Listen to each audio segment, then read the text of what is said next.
This is Zachariah Zack Swope. This is Henry H. Wagner. And this is Adam. And this is Geek Talk.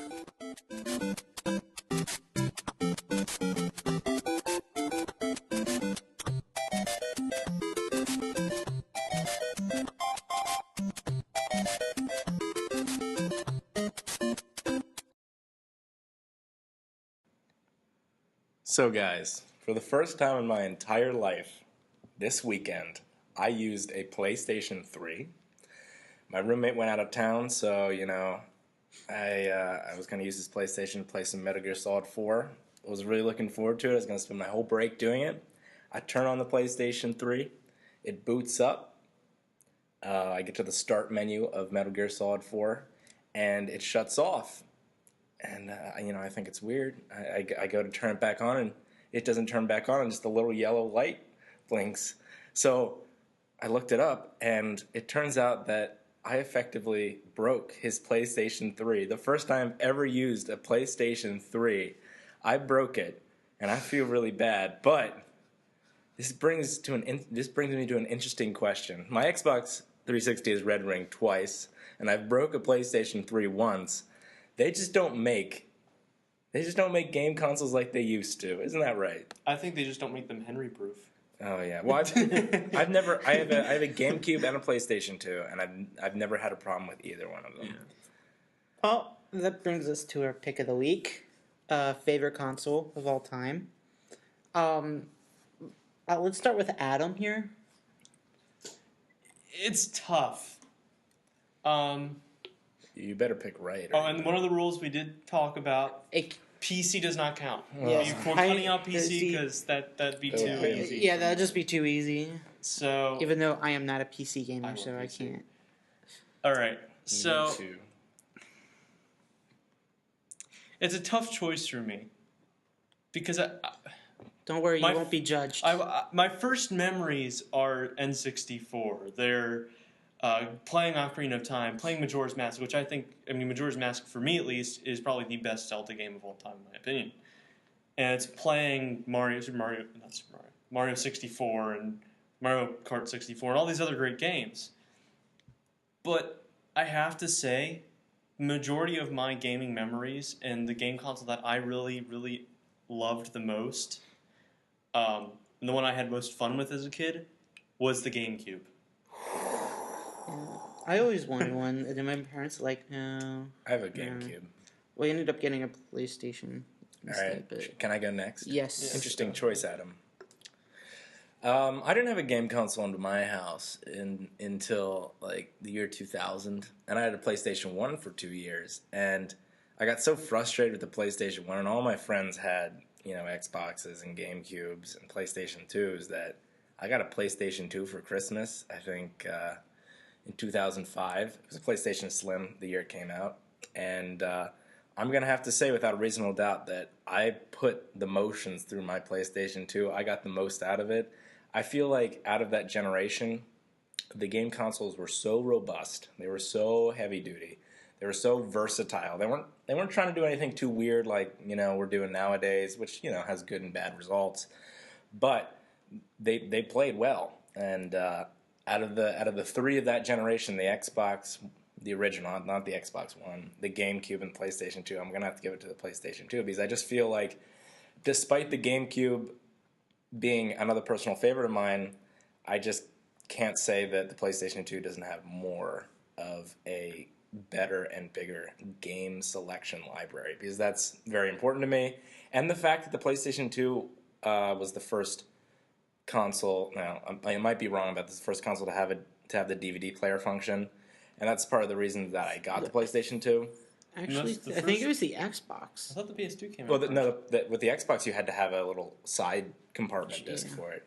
But the PlayStation 2 could play DVDs, so it was also our DVD player for a while. So for that reason, I'm going to have to pick the PlayStation 2 for my favorite Here's console. Adam looking this up. I'm Also, double-checking. Also, the PlayStation 2 is the best-selling console of all time. So it is. It seems like the market agrees with me. They stopped making it and stopped making games for it December 31st, 2012. Yeah.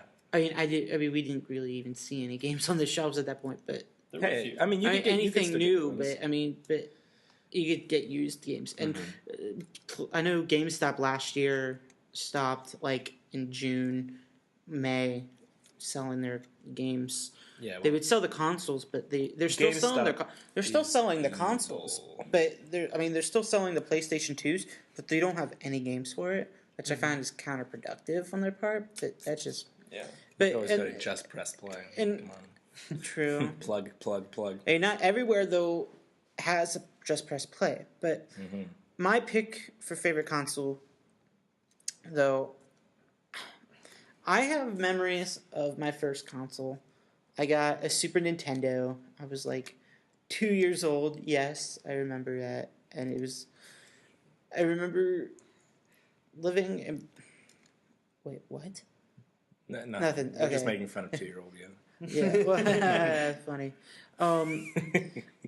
So it's very nostalgic in my case, and I actually played like the original Super Nintendo. I mean, Super Mario Brothers on the Super Nintendo. I did play the ported versions on the Game Boys that came out, and then after the Super Nintendo, I actually got the original Game Boy, but I didn't get an N64 when that came out. I wanted one, but I never did. I ended up getting a PlayStation, and I got a Sega Genesis, which was awesome. I played Sonic on that all the time. Yeah. Amen. Sonic So- was my first. so- That was the first game I played too. Yeah, and if I have to Aw. choose, just because I loved it for its time, and it hasn't aged well at all. It has to be the Sega Genesis. Yeah, it has not aged well at all. But it was my first, like me and Henry just said. My first console I played Same, was at a Sega friend's Genesis. house. It was Yeah. it was. I mean, Yeah. second place would have to go to Super Nintendo. For its time, it was really I It was think really I think what's interesting. minus the cartridges. I mean, Yeah. I think what's interesting in our picks is nostalgia plays a huge role in picking our favorite. But also, we neglected to even talk about the current generation at all. And, I mean, that's what got us in this talk in the first place. I remember there was this thing on TV where it was some show, maybe early 2000s, the aughts as they call them nowadays, where there was a show and they tested products and their durability. And I remember they were testing game consoles and they were dropping them off of roofs to test them. And they dropped a PlayStation, Xbox, and a GameCube, and the GameCube could take so much of a beating. And I'm thinking about that now, and I'm like, you drop a PlayStation 3 out of a window, you drop an Xbox 360 out of a window, like, they're done. Well, they're gone. That's what. Well, I will say this: so more of that money is being spent on the internal hardware rather than the external stuff. Because back with GameCube and stuff, it's not cheap, but to make those things, well, it's not. It is kind of cheap, but Yeah. it's a lot cheaper than it is now. Yeah. to make that that's stuff. with the whole next gen thing. Like they're going for style this time around for next gen, yet it's not durable. Which Yeah. I don't toss my PS3 around, and I won't toss my PS4 around, so I'm not too worried about Yeah, that. But at the same time, I mean, I've had 3 game consoles for me break in my usage over the past 5 years without me. And my Xbox 360 did not move. I kept it in like an air environment. I was very safe with it. I didn't have anything on top of it. And it red ringed.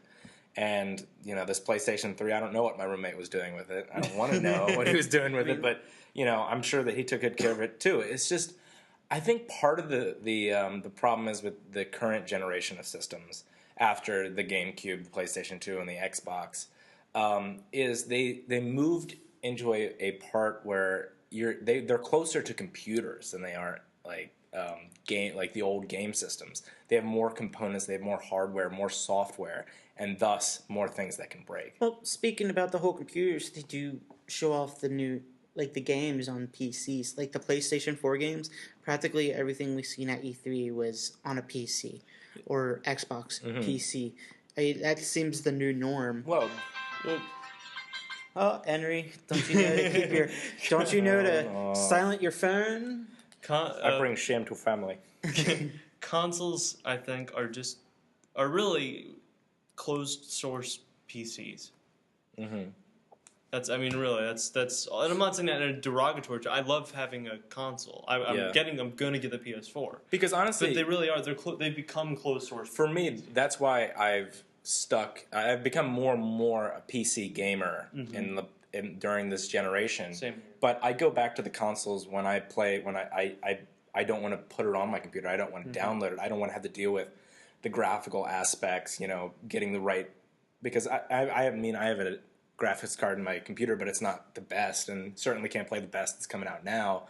It's a little bit dated, so I can play the mid-range computer games, but the very, very high definition ones I can't play. So that's why I still keep my console around, because if I can't play something on my computer, I'll play something on my console, and it's just a little bit frustrating that computer problems have just kind of spread to the problems of our game consoles, which at one time for me were like the steady rock. Yeah.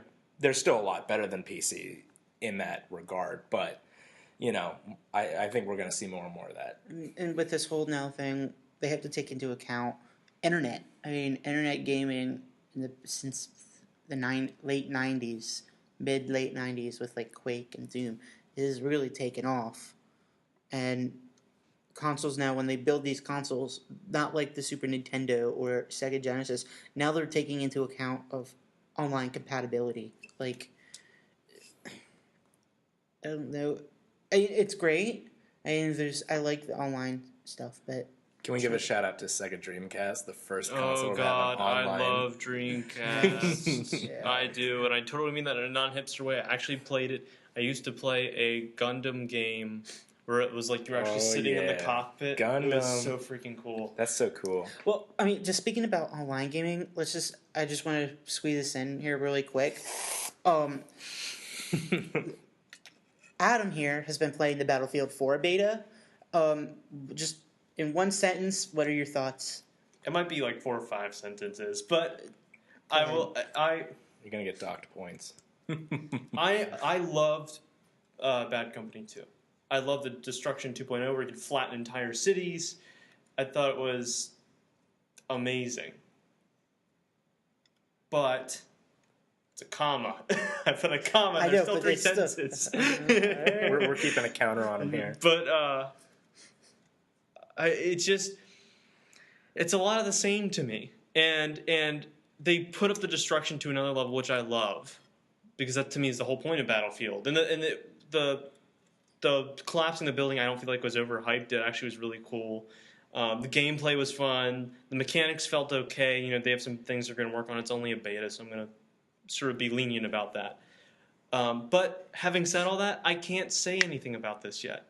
I played it on PS3, and it's still We're going to be playing it on the PlayStation 4, so it's going to be probably completely different. I've played Battlefield 3 on PC, and I'm not the biggest fan of Battlefield 3, but I think it's infinitely better 32 versus 32. It makes the game a completely different game. Yeah. It makes it so much more fun because the maps are built for that. Mm-hmm. And so you'd have times like in Battlefield 3 in the beta where you'd kind of be running around and nothing would be happening, which is, I like the building of tension, that's great. But sometimes you'd be running across the map just to get to a small skirmish, die, then have to run across the map again. And it'd just be like, okay. So, sand trap on it was Halo 3. fun. It's a wait and see for the next gen for me. But if you didn't get Battlefield 3, get Battlefield 4. Yeah, I'm going to be picking that day one. I was going to get Watch Dogs, but It got delayed. which, speaking of game delays, Watch Dogs was just delayed in 2014. Drive Club, so we're not going to get that day of with PlayStation Plus, because me and Adam here are PlayStation Plus members. Yeah. I'm dumb.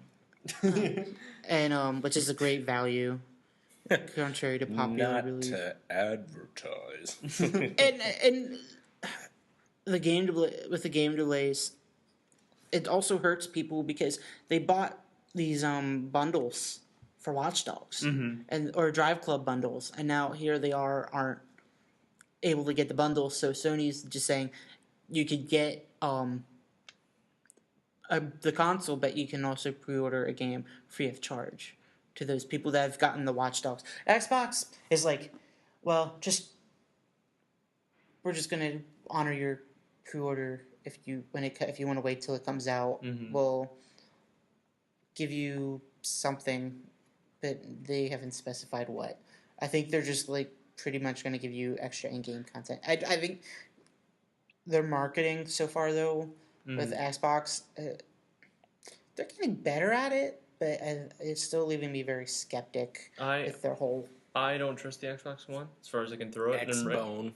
And right now the Xbox One is Heavy. probably as big as heavy as this building we're sitting in right now. So I don't trust them at all. Do they have a picture of the X-Bone yet? Yeah, they've had it for a while, man. I haven't seen it. They've had it, like, they showed what it looked like at the release event. They didn't, unlike Sony, who waited to show theirs off at E3, they showed it in May. I've seen the PS4. Yeah, it looks like a more... Oh, gosh. They look very similar. Like, the Xbox 360 and the Xbox One look kind of similar, except the one's... Well, the revamped version. Yeah, like it's revamped. They even came out with a revamped version of the 360 to look like the Xbox the 360 Slim. Yeah, it's this whole marketing thing. This whole game marketing thing with the commercials and everything. I mean, yeah, they have some really awesome trailers for some of the games. There's like at least 2 games that are coming out like day one for the Xbox. I would love to try, and those are Dead Rising 3. That trailer was freaking awesome. Yeah, it was good. It was like, and then apparently that was running in game, but you don't really know until you play it because they say that a lot. But what you see, they say that it's running in game, but you watch when you play the game, it's like that's not in game. That's shit. And then the second game is Rise, even though it looks like a cheesy ripoff of God of War a little bit, but I just wanted to give it a try. It looks interesting. See, I think Titanfall looks more exciting than Rise. Well, Rise I mean, day one. I'm talking about day one here. Oh, day one. I'm talking about day one. Titanfall is going to be a timed exclusive. Yeah. So EA says, and people are like, "Oh, it's never going to come to PlayStation." I'm like, "Shut up! It's going to come." People said that Metal Gear Solid would never come to Xbox, but that happened. And they said the same thing about BioShock coming to the PlayStation, and that happened. Yeah, well, if Metal Gear Solid 4 had come to the Xbox, that would just be... Then I'd turn on my Xbox and it would break. I think they tried to run... They were looking at what it would take to do that because Kojima has a deal with Microsoft to release so many games for Xbox. Yeah. And it came out, it would be like 3 discs long. Yeah, if they actually would have put it on the HD I think discs. it would have been like 4 discs because the... It would have been because, like, on the PlayStation 3 version, you practically have to download it. Or you can download it all at once, like in the beginning, because you have that hard drive installed. Right. Or you can download it like multiple times throughout between levels. And I think that's what it have been. And even when they tried that, it just wouldn't have worked. No. With the controls. Plus online, you have to get online too. Yeah. Which was amazing. Yeah. And anyway, and then with another thing about marketing is these contests now. The only way I'm going to get an Xbox One is if I do this 2-minute contest thing with. I drink a lot of Mountain Dew, so I'm getting all these Mountain Dew codes and Dorito codes. So since I eat Doritos a lot and drink Mountain Dew a lot, so I'm collecting these codes to put on. You can auction like. Each code is like worth 100 points. If you get like a 20-ounce bottle, if you get like a 12-pack, it's like 200 points. If you get a big bag of Doritos, it's 200 points. And you just auction those points. They give like 150 of them a night for like 3 weeks. So basically, you're trading in like I was like cardiovascular trouble for Xbox well, here's the thing. points. It's already part of my diet. It's already part of my diet. So I was like, I'm getting something else. And I'm just thinking strangely about this. Well, I drink a lot of Mountain Dew as it is, and I have enough. I get the codes either way. I drink. I eat a lot of. I eat a lot of Doritos on the go, so that's another thing. So It's not like I'm actively buying these products just for the codes. I know. I'm using them, and that's the only way. Marketing gets under my skin. It does. I mean, I get it. I'm getting slightly political here, but all I'm going to say is I just feel like it's gaming. You're turning the gaming industry into something that it's not. Yeah. Is that you're creating this massive monster. I mean, there was that $5. There was that game. I don't know if you guys know about this, but there was this gaming interview where I forget his name. One of the a great games journalist was sitting there, and he's sitting. It was called Dorito Gate, I think. It was. Dorito And it was Gate. just this. He's sitting there and he's talking and he's having all these interviews with there are people talking about how do I become games journalist, how to do this, and they're all calling in. And he's sitting there looking absolutely miserable. And Zach, if you could put up one picture of this, you have to, because it's just horrifying. And he's just sitting there, and there's a table to his left that's full of Mountain Dew, just stacked on top of each other for this Halo special code thing. And then on his right, there's a bunch of Dorito bags stacked up. And people were calling in. It was clearly scripted, asking about how the codes work. And then they had this big thing of Master Chief with Mountain Dew on it. And it's it's becoming such... And that, to me, that marketing culture is what's creating the Call of Duties repeatedly every year. And is creating the sort of... To be honest, the kind of crappy game industry that's coming around nowadays. I mean, so let's see. Sony also has their own contest going on, but they haven't really marketed the contest like Xbox has. Microsoft has. All it is really you go to Taco Bell, buy a $5 box, you'll get a code, and every 15 minutes you enter the code through text message. If your code is entered in for a drawing at the end of 15 minutes, and then you're selected. And if you're selected, you win a PlayStation 4, and you get it before it comes out, and plus a game. I think it's Killzone. I think you get. All right, I'm going to start off by saying globalization is evil. Ron Paul, 2012, 420. I think a lot of this game marketing has really led to perhaps the rise of the indie gaming market. Yeah. Which we can't really complain about. However, I really think that for a large part, except for perhaps some of the app-based indie developed games, which have, been marketed to death, like Angry Birds and such. But I think that a lot of this big game marketing and these big game releases have led to the birth of the smaller, kind of pure market of these indie games on your PC and on your Xbox and on your PlayStation. And I mean, that's been a good thing, but I can honestly say that I cannot abide by the amount of marketing I see for game products, especially in those two different venues, Doritos and Mountain Dew. It's a target towards gamers to buy things so that, for a game incentive. It creates a culture of addicts to me. I mean, definitely. It just creates a constant. And if people do it, really fine, no big deal. You're free to do it. That's fine. But I think that the ethos behind why they are doing it is what bothers me. Yes. Well, here's another thing too. I think Sony though, only the main difference with Sony and Microsoft is Sony doesn't really seem to rely on that kind of marketing where it's like hitting like products. Like you have to buy this product. I mean, with the exception of Taco Bell. Well, but Taco Bell don't put a lot in their advertising. No, they don't put a lot of. I mean, I've only seen one or two commercials. And I will give them that they do treat Sony does treat their product, their exclusives with respect that are made under their name. Meaning, I never saw Last of Us Mountain Dew. Correct me if I'm wrong. Mountain Dew points, or I never saw. Oh wait, no, I did see Uncharted. Weren't there some marketing things? With I think there were some for Uncharted, but that was too. Because of the big fan base, and that wasn't until 3 though. Really, when you think about it. The second one actually. Was the second one was very big, but they didn't the stuff for the marketing for 3.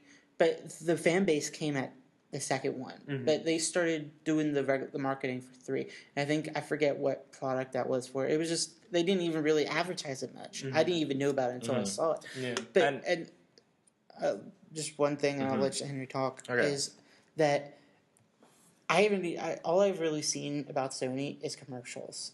Which I'm okay with. Which there's that funny one I showed you earlier, Perfect Day. It was PlayStation the musical, pretty much is what they're calling it, and it was absolutely hysterical, and it's just fun. It's not they're not like saying how the product is better. They're not like Microsoft.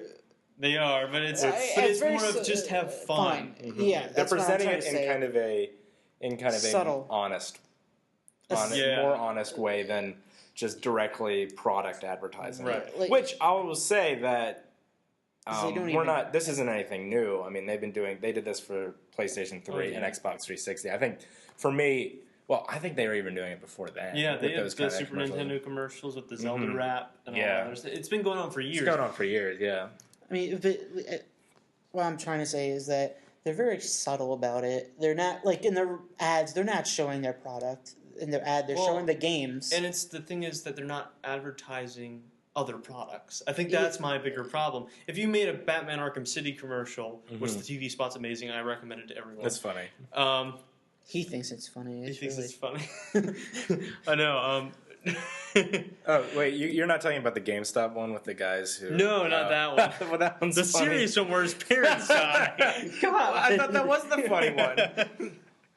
But He deserves it. But I don't even mind the GameStop ones. But it's when you introduce like have a serious trailer about something. You say, "Get a Mountain Dew, you'll get free points for blah blah." Oh, yeah. Like, I mean, I can vividly remember. I for the life of me, I can't remember what game it was. But me and my mom were watching TV one time, and there was a game commercial. I'm pretty sure it was for a PlayStation game. And I remember after this theatrical trailer played, my mom said, "If that was a movie, I'd want to go see it." And I'm like, "Yeah, me too." I mean, and that I feel is like. It's like cool marketing. It feels neat to watch something like that, and I feel that way about that Batman Origins trailer you showed me. It's not funny. I was thinking about the GameStop. Yeah, I know which one you're talking all the about. guys with like, That's what Ubisoft does so well with their marketing with their games. where? They use those really, really nice cinematic trailers. Except I was really disappointed with the Black Flag one from E3 Oh, yeah, this I mean, year. It wasn't yeah. as good as 3 or Revelations. Or... I was disappointed with Revelations more. But What? the Brotherhood one for Brotherhood and the one for another one. I think it was Assassin's Creed 3. I think Assassin's Creed 3 marketing trailer was my favorite, where he's going down the battle of Bunker Hill. Do you remember the one with Yeah, all it Revelations? is he's gonna be hanged, and then he starts just fighting these men. Well, maybe it's just because I didn't like the song in the trailer. Maybe Whoa! I didn't dig the song. That is horrible. I just didn't dig it. I love the song. I have it on my iPhone. Brotherhood was awesome, where he's going after the Pope in the middle of Rome. that was cool. Yeah. Actually, one of my favorite ones was for The Witcher 2. The Witcher assassinates this guy on this ship, and a Witcher, not the Witcher. Yeah. And he like freezes the ship, and it is like they play at the beginning of the game. The ship like crack in half. He like so cool. well, what happens is he freezes the ship, and then he goes and he kills the king and jumps off, and it's real good. It always gives me goosebumps. Yeah. Oh, it's so good. And it plays at the beginning every time you get to go in the game. I watch it all the way through. It's awesome. I do too. Actually, if I have to choose, for a question. That's his favorite. For my favorite cinematic trailer though is the Star Wars: The Old Republic. Which one? Both of them actually. I see them as There's 3 of them. 3 of them. Well, the one that plays at the beginning of the game, and then there's one for the light side and the dark side. I like the light and the first one where it plays before the game. I don't really see much of a trailer. It was more of a cutscene for the movie for the game. But Exactly for the movie for the game. Yeah, for the game. I was thinking, it's like one of those things where you watch it and you're like, why isn't Lucas freaking doing this? Well, because Lucas shouldn't be doing it. Because Lucas is bad. At least why aren't they making this into a Star Wars movie? Right. Or I love the one for the dark side where they have the guy. He's like kind of like Vader in a way, but before the outfit, and he's just walking away from the Jedi Temple, and he's putting on, and you see all these like Imperial cruisers destroying Coruscant. That's awesome. That was my favorite marketing trailer for cinematic. My favorite marketing trailer would have to be. We're kind of doing 2 picks of the week this week. This is a special day. This. Yeah, this is a special day. It's Friday, so Favorite Friday. favorite. Don't you dare! God. Don't you dare! Oh man. Favorite Gundam marketing style. trailer. That's a tough one, but I'm totally not doing this to spite you, but really I do love the Assassin's Creed Revelations trailer. I love the song. It's personal preference. I understand if you don't like it, but I love the song personally, and I love the what happens. And I even like the one with Ezio's dialogue over it. Don't get me wrong. I love the very first one, the very extreme teaser one, where it was like 30 seconds. Oh yeah, that one's good too. That one's really awesome song where he's like, across the sea, across the globe, and he's Yeah. like in the ocean, like, and then he's hiking. But You know what trailers have gotten me completely jacked, however, that have come out in the past year. All the trailers for Metal Gear Solid 5, The Phantom Pain, yeah. are so good. Now, They're so exciting. I can't remember. Did we get we've talked a little bit about this in sort of private, and I love David Hayter. Oh, yeah, this. we were talking. Well, I think we talked about this. Okay, last okay. week. You should give some background before we Yeah. Yeah, dive into Donald this. Sutherland, not Or Donald Kiefer. Sutherland. Yeah, Kiefer I Sutherland. wish. Donald Sutherland's son, Yes. Kiefer Sutherland, As far as is I Guy for 24. is the guy from 24. I think we mentioned this the other week. Yeah. He's actually doing the voice of Snake. They ended up choosing somebody else instead of. Well, David okay, Hayter. before we go into this, there are some rumors that David Hayter may do a voice appearance for Metal Gear Solid. So cool. there is some speculation to maybe the Snake that Sutherland is doing is a different Snake from Well, David he's Hayter's the father of. He is Big Boss. I know he's Yeah. Big Boss, but So what if You- they you were- do? you were They looking at show the the- twins. you were looking at this before. You saw he's Punish Snake. Now, what if Punish Snake isn't Big Boss or something strange like that? I mean, You this never is know. That's true. this You is never know. Metal Maybe Gear. it's a first clone. It could be the first. Yeah. One. Could be The- Solidus. Yeah, it could be Solidus. Oh, yeah. Solidus is That would jacked. make sense. I could just picture Kiefer Sutherland's. Either way, Exactly. I think that Kiefer Sutherland will do phenomenally. I think that he's not a good actor, but I think he's an amazing voice actor. I agree So I'm with you, excited. Adam. I'm You're a excited. saint. Thank you. Thank you, Henry. Well, speaking about awesome trailers and and Saints. Saints. I don't know. Actually, I don't even know how this is going to fit into our next topic. This is like, Row 5. yeah, The Walking Dead. Oh my god, that was an awesome season premiere. At first, I thought it was a little underwhelming in like the first 5 minutes. I loved it. I mean, the first 5 minutes of the season, I was like, what the hell is with all this romance? And then next thing you know, raining walkers. I was like, oh my god. I liked the romance at the end because I think it established the fact that they've formed this society that they're able to have time for that stuff. That they're able to develop relationships, and we don't feel like we missed a ton, but we feel like we missed some in between the break. Because tell now you. they have like they have like a little farm going on. Yeah, the they first- have like, they have I a like that- council. Yeah, I even like that first scene, the very first scene of the Walking Dead premiere. They have Rick wearing headphones, listening to a song, and then he just goes out farming, and there's the zombies in the background. He's just completely ignoring them, like it's just like an average day. Well, then he takes out the headphones, And then he looks, and then he puts it his- back in. Yeah. It's like nothing really going on. Yeah. I tell you what I missed. What? The Walking Dead season 4 premiere. Yeah. I mean, It was really good. I was really I didn't know it was surprised. on. introduced- I didn't know You it guys was can on. watch it. We'll watch it. I'll pull it up on my They iPad. introduced new characters in the first episode. They'll I'm like, die. and they're gone. No, the one. I said they doctor introduced. guy. I said they introduced some new characters, and they're gone. I took a Walking Dead quiz to see which character I'm most like, and I got T-Dog. T-Dog. So what is You're it? dead. You're dead. I know I'm dead. I actually ended up getting Rick, I never played it. I never did it, so I'll Okay, do that. Rick. I'll do that in the next. the Ricktatorship. I'm not gonna. This, I'm- I've seen that. This isn't. This isn't a debate anymore. No, this isn't a democracy anymore. It's a Ricktatorship. yeah, that's funny. I don't know. I kind of have mixed feelings. I like Walking Dead. We were going to talk about I this. I have mixed feelings about The Walking Dead as a show. I really liked.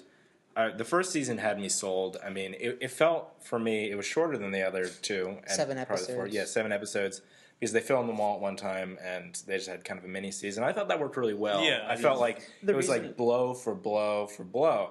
However, I felt like even though I really liked the story in the second season, I felt like by the end of it they had kind of fallen into a rut. And this rut for Walking Dead, they haven't quite ever gotten out of. And I call it the Walking Dead effect. Every episode is 5 minutes of excitement at the beginning and 5 minutes of excitement at the end. Now, it changes a little bit for the end of the seasons, for season 2 and season 3, in which there's like Or action. the mid-season premieres. Or the mid-season premiere where, you got the action. But as a whole, watching the episodes, I still like them. It's just, once I realized that, it kind of lost a lot of luster for me. And season 3, I think upped the ante a slight bit with the action, but I feel like it's kind of just matching the level and tone of the second season. So, from my opinion, from my perspective, the first season of Walking Dead, the first 7 episodes were amazing, and it's kind of gone downhill. Still a good show. Maybe not my favorite anymore, or not that it ever was, but Game of not Thrones, up there. fuck the world. But that's how I feel about The Walking Dead. Speaking of season 3, I felt like I'm curious to see what they're going to do with the governor this season. They said he is back, but the thing is, he might not be confronting Rick or anything. I think it's like they're going to do what they kind of did like last season, where they're like certain characters have their own episodes. So like a few episodes, he might have his own episode here and there. That's So cool. we can get an idea. okay with Because he's going to come back, and maybe we'll not could see be it the first half of this. We might not see it this first half of the season, but after the season break, we'll probably see it like towards the season finale. But they also casted new characters from the comics. Abraham. Yeah. I was excited about that. Like they said, he's like, I didn't want it to spoil anybody, so he pretty much stayed away from cast when they're in public. So he pretty much just went to the set every day, and went back to his hotel. That's all he really did. That's sad. Because he said he did his. Right, it was his choice. Yeah, and he said, I can he understand said that, but he it's didn't still want to. like, Is he didn't want to get people to Yeah. guess. Yeah. Because like the whole thing with Governor, he didn't want that to happen where people were like jumping him every chance they got just to ask him questions about the character he's playing, and Right. he's playing Abraham, Right. and it's stuff like that I'm really excited about, like especially when it was like came out of nowhere.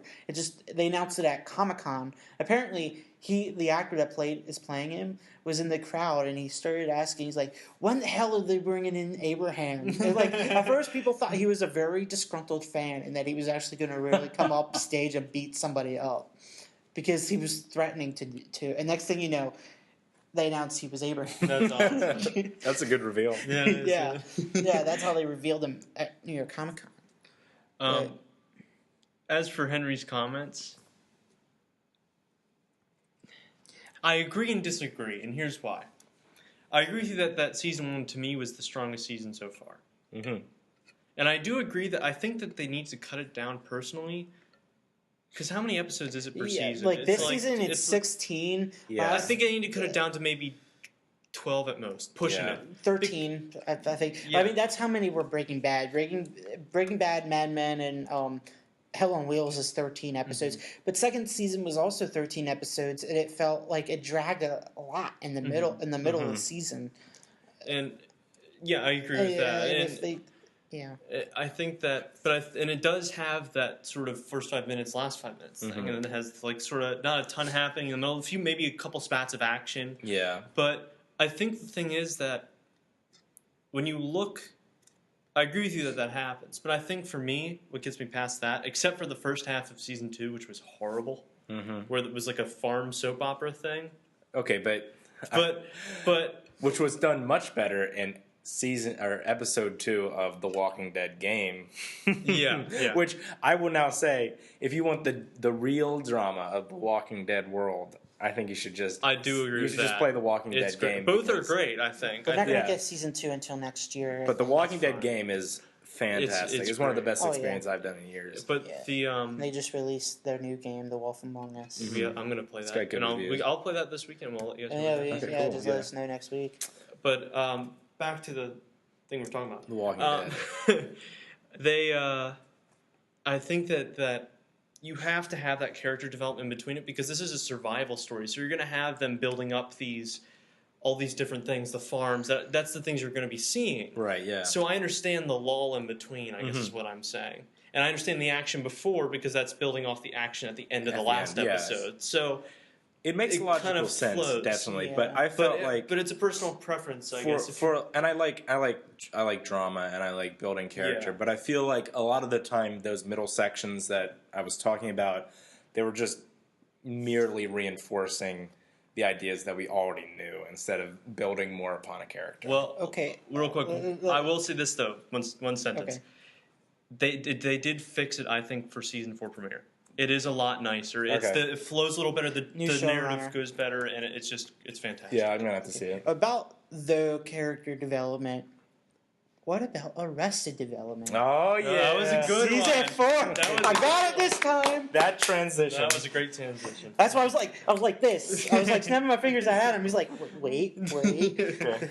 Yeah, but Arrested Development season 4, I felt was great. I loved I mean, it. it was slow to begin. That's understandable. I mean, they're bringing back these characters who've been away, who we haven't really seen for years. I don't think it's about the characters. It's about, I think what made and still makes Arrested Development so funny is the way that the jokes build. Yes. And when they had this new season, they did subtle nods to the past, but they didn't rely on it too much, which I like.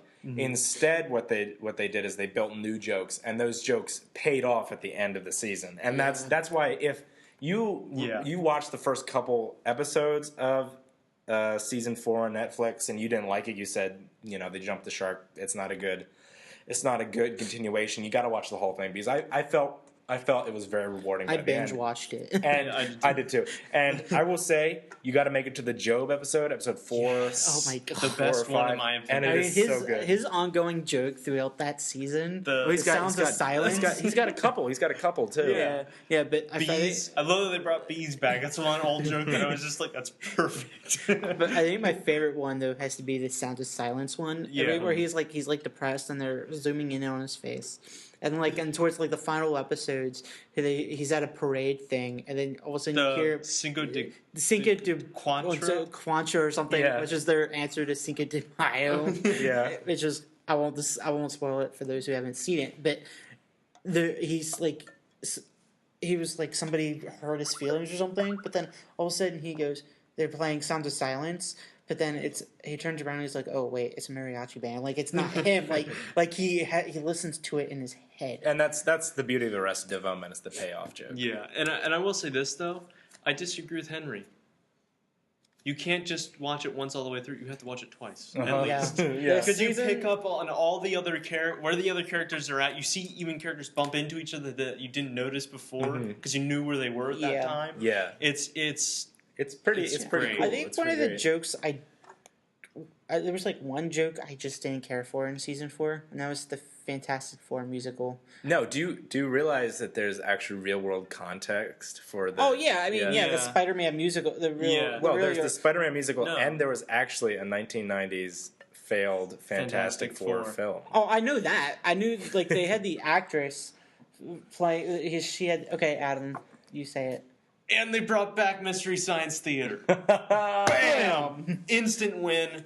Whole season's amazing just for doing that. I just want to say that. I just had to say that. I'm sorry. Yeah. And now they just announced at Comic-Con that they want to do a movie next, but I mean they can't see doing a season 5 before a movie. So for movie wise, people are thinking, oh, look, we're gonna see it in theaters, but now they're shopping around the idea of maybe doing it on Netflix, like a Netflix exclusive movie. See, because I feel that's a good idea because I feel like putting it out on Netflix means that they're not trying to cater towards an audience that hasn't seen the episode. They put it out on theaters. It might bomb. It might be people are going to go to it's a funny movie, and they're going to not know the idea, the style. And I feel like putting it on Netflix caters to the fans more. Yeah. I guess maybe even put it on TV, a TV movie. Nah, I guess which was one of the ideas that's actually what they were thinking. They were thinking about shopping with Fox. Next actually gave up the rights to Netflix. Netflix is the future of TV. Yeah, I agree. I think that the thing is though, maybe a movie in this format, first off, doesn't work with this type of format, and also maybe we've evolved past that.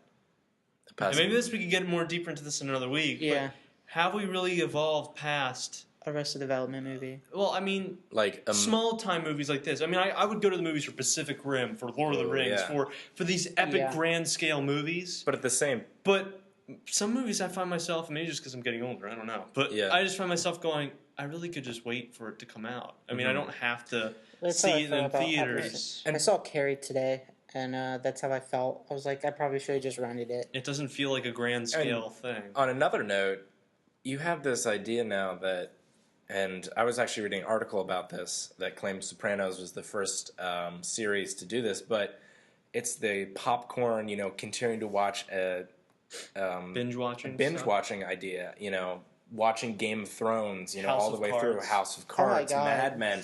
We'll talk about that next week. Breaking Bad, all these different kinds of these different kind of mediums. Now you get more in depth with this story. You get more personal with this story, even more than you do in a movie. And I do think there's definitely an art to a concise 2-3 hour and a half, whatever, have it movie, because it's all about being concise. They're usually bigger budget.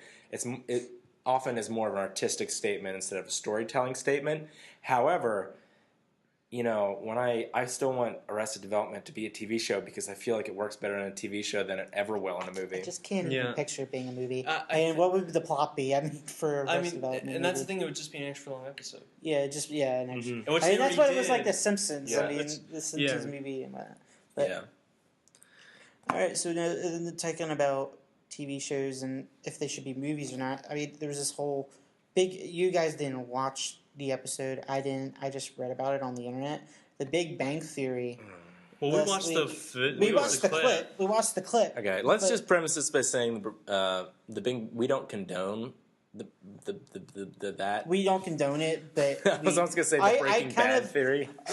Yeah, what happened? The paradigm here is slightly shifted, folks. It's kind of just a little. It's kind I watch The Big Bang Theory every now and then because my roommate watches it, We're nerd elitists. and so much. Me too. Sorry, It's keep so going. bad. and this last week when he was watching it, he showed me a clip, and it had Sheldon Cooper, the main character, for those who don't know, watching his favorite movie with his girlfriend, Amy Farrah Fowler. And it was Indiana Jones and the Raiders of the Lost Ark. The first one. The first one, yeah. And after the movie, he asks her, what is the movie, what she thought of it, did she like it? And she's like, there was a story problem. And then she goes into detail about how that even with Indiana Jones pretty much had no part of the outcome of the end of the movie. The Nazis would have still gotten the Ark. They would have still gotten the medallion. Probably killed Indiana Jones' ex-girlfriend. Found the Ark, opened the Ark, and all died. Now people are really upset about it, and I was a little upset too. As soon as I heard, it didn't affect me much at first, but as soon as I started thinking about it, I'm like, fuck, and. It upsets me. I mean, the logic behind it is slightly sound in the idea that if the Nazis in Indiana Jones had found the Ark and opened it, the same result would have happened. However, if you've seen Raiders of the Lost Ark, the Nazis aren't able to get the Ark until Indiana Jones finds it for them. And not just that, but remember, the main villain is the guy who hires him. Yeah. He wouldn't have been able to. I mean, they clearly were that desperate. They would not have. Clearly felt like we're going to give up soon. We can't keep finding it, so we're going to send this guy over here who's going to pretend to be kind of this working with the Allies guy. Mm-hmm. The World War II hasn't started yet. Still working with the Allies guy, and he's going to talk to Indiana Jones, and he's going to find it for us. Yeah. I mean, this is why I don't like shows by showrunner and writer Chuck Lorre. I mean, he's made. I thought it was Chuck Lorre. I might be pronouncing it wrong then. Chuck Lorre, and he's done 2.5 Men, which I think is an awful show. And then he's also done Big Bang. I think he's done a few other ones. I don't remember. He has. Yeah, he's a big shot. Yeah. Well, apparently he's also an asshole. But Yeah. Oh, because Big Bang Theory doesn't make fun of geeks or nerds at all. Not at all. Well, I mean, to work with. I mean, what's when always they work with frustrated him, though, like that's why Charlie Sheen, him and Charlie Sheen have been at it for years. I mean, Big Bang Theory, like they often get their facts right with the nerd talk, which I will give them that. However, they're making fun of nerds, and they're not catering. They're not making these references for the people. They're making these references for the people watching at home to be like, oh, those guys are so over my head. They're so like nerdy, talking about Star Trek, and like to keep their credibility up, they write the stories with like the actual like nerd content in mind. However, the people watching it, everyone I've talked to is a Big Bang Theory. They're okay. So I'm glad none of these people are going to be listening to it. Either they are not nerds or they're fake nerds. Yeah, They're not real people. No offense to your roommate. Oh, The thing yeah, is, no. the only thing I'll say too is that you James compare it to Clear. something like Community. And the thing with Community is I it still need to get celebrates. into that. It's great. It celebrates geekdom. You have episodes where they have a paintball episode that's a two-parter where one is all based on the spaghetti westerns. It's built like the spaghetti westerns, and they're just in a big paintball fight. Then the second part is Star Wars, and it's all based on Star Wars. And it's done with love, and the humor comes from the references not being making fun of the characters, but like one of the characters, Abed, being Han Solo, because he's usually this kind of weird guy. Yeah. He's Han Solo, and he's this cool cucumber now. So Okay, just you mentioned Han Solo. I just want to throw this in here real quick since this was in Great this- transitions today, Zach. Yeah. because Dude, awesome. because this was in the news this week. Harrison Ford is pretty much saying he probably won't do Han Solo. Maybe he's just misleading us. That's typical J.J. Abrams fair Yeah. bit.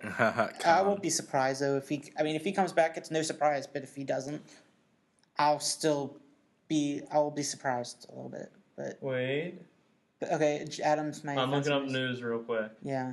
Huh. Do. I'll fill in the gaps. I'd be disappointed not to see Harrison Ford, but if he doesn't make the film, I won't be that hurt. I mean, Yeah, neither. there's so many of these films that come out where they're just kind of playing towards the old and not towards the new. And I think having Harrison Ford would be nice, and as long as he's written right and not doing too much or upstaging the new parts of the film, that's fine. But if he's not in it, you don't have to worry about that. So that's how I feel about Harrison Ford. Adam, what's happening? It looks like latest thing is, reports have been saying Ford is still undecided about playing Han Solo. He almost confirmed cast news in March, and told WGN-TV that things were getting close. I think it's almost true, he said, of a possible Star Wars return, which was first reported back in February. I'm looking forward to it. It's not in the bag yet, but I think it'll happen. Okay. This was reported 2 days ago. Okay, because like around New York Comic Con, he was saying otherwise. But people, I think he's just he's going back and forth. But the thing is, he might be even just waiting to wait for when Ender's Game comes out. He might just want to wait to finish Which I'm marketing. tentatively excited Yeah, for. I mean, there's a lot of people that just want to focus on one thing at a time. Yeah. And I mean, if that's the case, then great for him. And us fans, if that's the case, if he's going to do Star Wars again, because he is as an actor, and he's really old. Like he's in his 70s now. He has a lot on his plate. He's probably getting offers to do a movie left and right. Oh, So, God, yeah. I I heard a rumor they wanted him for Expendables 3. Yeah, He is on yeah. Expendables 3. There was a that's thing right. released. No, you remember in Expendables 2 where, like, Bruce Willis is like, "You're gonna take this plane home," and Sylvester Stallone's like, he's like, "That old thing, it belongs in a museum." And I'm like, oh God, no, please They're don't. not. Then again, also Bruce Willis isn't returning for Expendables. Going off topic here, so I don't want to go into it. But so I just wanted the last few minutes though. I want to talk about Doctor Who. It's not really me that wants to talk about it. I know Adam and Henry want to talk about it, so talk. Henry. Adam. Hey there, buddy. I like Doctor Who. I've liked it for probably about 3 years now.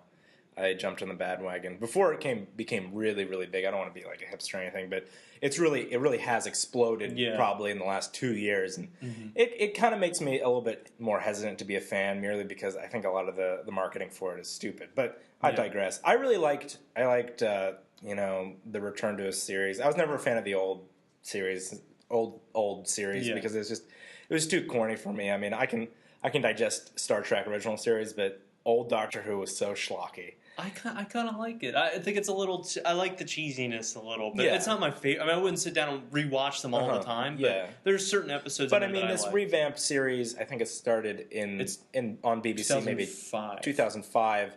I've really liked it. I've really enjoyed it. It really has catered to the part of me that really enjoyed Star Trek in all its incarnations, and I liked it. the first, who was it? Christopher Eccleston Doctor, really Yeah. good. And then I love Tenet sold me. At the end of the Tenet was so good. I still have a man crush on that guy. And then they switched directors, they switched studios. A lot of things changed when Matt Smith came in. And I can tell you, I still watched them. I still enjoyed them every once in a while. But the storylines for Matt Smith, Doctor Who, I felt they're just way, way, way too complicated. And it makes me very tentatively questioning the fan base that has arisen around Matt Smith Doctor. Because now Matt Smith has been, the TARDIS for I think the past 3 series. It's series since it's. He's going. They're changing the new Doctor. Yeah, 6, 7, yeah, they are. We'll get to that. It makes me question because I think I'm a pretty smart guy. I can follow a plot line to a complicated film, but I can tell you what, these Matt Smith, Stephen Moffat storylines are so convoluted, and it gets under my skin so much. And the Tenet years were they had storylines that were easily digestible. They were at times they could be classified under the science fiction thing, which I liked. And most of the time they're just happy, good feelings, and I like that too. Yeah. But these Matt Smith storylines are just so convoluted. It's insane. And I can tell you without a reasonable doubt that I think for me the show has gone downhill, especially the last series. However, the ending does bring up a lot of questions. I will say this. Tenet is my favorite, and Russell T Davies is my favorite showrunner. I think he did the best in overarching stories. Yes. However, Moffat did do Blink. And he did do a bunch of he does really great, I think. He does isolated episodes. Oh, I feel exactly done. the same. I mean, he's a marvel to watch. And I think season 5's overarching story wasn't too bad. Mm-hmm. I liked the second Big Bang thing. It was fun. I liked the what was the big box that they killed the Doctor in? The Pandora. Yeah. Pandorica, yeah, whatever. I liked that story. It was cool. But and him jumping between timelines really fast was fun. But season 6 felt like a mess to me. Yeah. Almost all of season 6 felt like a mess to me. Yeah. Maybe I need to rewatch it and see how I feel. But I just felt with the exception of these isolated episodes. That was good. Yeah. And the thing is that and as for Matt Smith as the Doctor, I kind of felt like, ugh. At first, going from Tenet, the sort of lonely god feel of it, which was beautifully done by Tenet. Oh my god, I love it. There were episodes, I will happily admit, that I bawled like a small child at. Same. Because you'd sit there and he's just an amazing actor. And especially the specials. Oh god, they were always so good. Except for the source one, which was bad. Which one? The Christmas episode one with the Cybermen and the giant Cybermen. That one wasn't good. But the other ones were the Wonder on Mars special was so well made. The fact that he sort of becomes drunk with his power. Oh my finally. gosh, yes. And then he realizes he doesn't have that power because the woman commits suicide anyway. Yeah. But I think that Matt Smith actually grew on me in the 7th season. Okay, series. 7th series. We're English here. I think he did, and I really do like Clara as his companion. I do like her. I think she's interesting. I think that she's a feistier companion that we haven't really had. Mm-hmm. We've never had a really kind of stronger female character. I feel like Clara, her character wasn't established enough in this series, because she was only on for half a series, and I want to know more about her character, but at this point, personality-wise, I'm very not sold on her storyline. I like Clara. I think she's pretty. But I think that... but to... basically, I'll end it on, I like Matt Smith. I am looking forward to Peter Capaldi because he sort of... From what I've seen of him and heard of him, he's like David Tennant and Matt Smith combined. He can play the serious role and the funny, fun role. I'm interested how that's going to turn out. Yeah. Especially from all these people who have jumped on for Matt Smith. Yeah. How they're going to digest that, and I'm pretty excited. I'm pretty interested in how that's going to play out. Yeah. Now, are you excited for the special coming out? We can talk more about it next time because we're running out of time. But I'll tell you what. I am so freaking excited. They released pictures. They released the poster, and the fact that there's return of doctors, new doctors. I had the fact that oh my god, I forgot his name. Oh yeah, that guy. We That both know guy. That guy. Basically, the awesome guy who has- apparently is the Lost Doctor. Ew, I got chills. Yeah. All right. Well, I'm Zachariah Zach Attack Swope, I'm Adam. I'm Henry. and this is Geek Talk.